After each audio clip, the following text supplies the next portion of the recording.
No side of Philly, my side of town. Bulletproof whip when I ride around. Niggas touch it when I'm not around. Wouldn't tell you that we're running city, but we moving. Gotta say we just ride with it like a brake truck. Wait.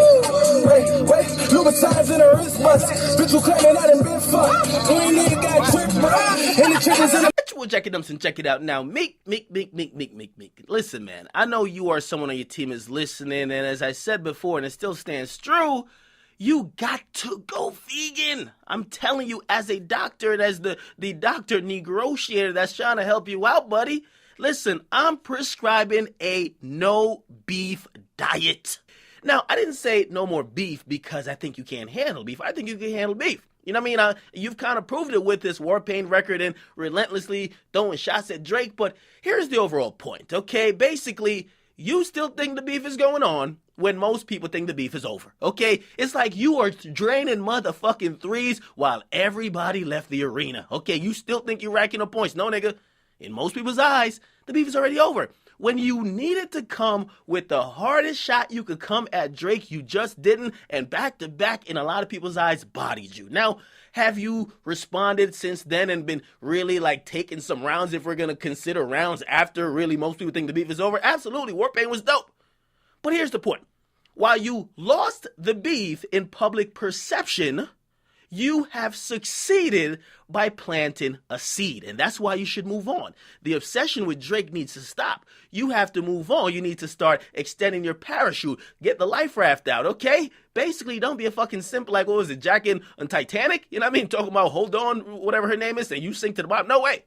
Make sure you survive, because the seed you planted was basically having people doubt Drake's lyrical capability or even his writing skills. Now, forever on, anytime Drake puts out something that's dope, we're going to say, yo, that shit's dope. But did Drizzy really write it, or is that the ghostwriter?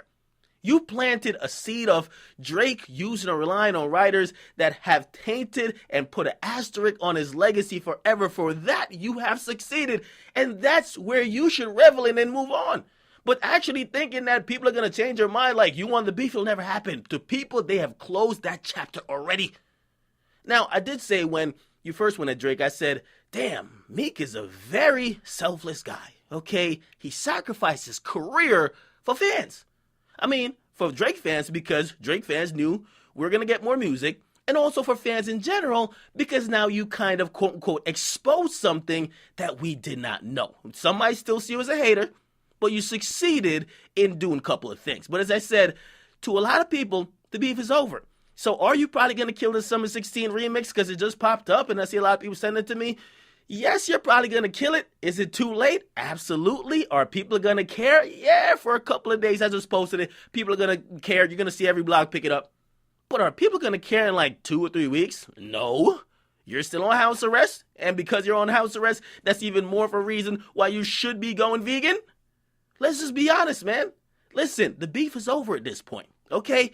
You should be in self-preservation mode because at the end of the day, when Drake drops Views from the 6, he's trying to do 1 million record sales first week. When you drop your next project for sale, will you even do 100,000? Remember, you just did 250. Will you do 100,000? No matter how much you diss Drake at this point, it's not gonna harm him. Haven't you realized? You should be caring about your own career. Again, the success you had with Drake is planting that seed. Now, the people, the fans, the critics, including me, is going to be watered. Because every time you see a Quentin Miller pop up, he started doing interviews. Anytime you see Mo G, who's a disgruntled, frustrated ghostwriter, allegedly, or writer, who cares, ghostwriter or writer, same thing, right? People are always going to kind of doubt Drake, and you created that, but that's your only victory, I'm sorry to say. While you might, quote-unquote, body Drake in the next 15 rounds by putting 15 more songs out, people stop caring after the first. There's no quotables, or there's nobody quoting like War Paint. Not these major outlets that was really caring. Okay, I'm just being honest with you. Just being honest. Get a comment box, what you guys like. I am expecting and awaiting new music from Meek Mill, but I do think he needs to focus on himself. Songs like Pray For Him is a very dope song, and a song that is very positive for the rest of the music he has to put out, but we'll see where he goes. Get in the comment box, what you guys like. Definitely subscribe to your boy Jack Academics. I'm out.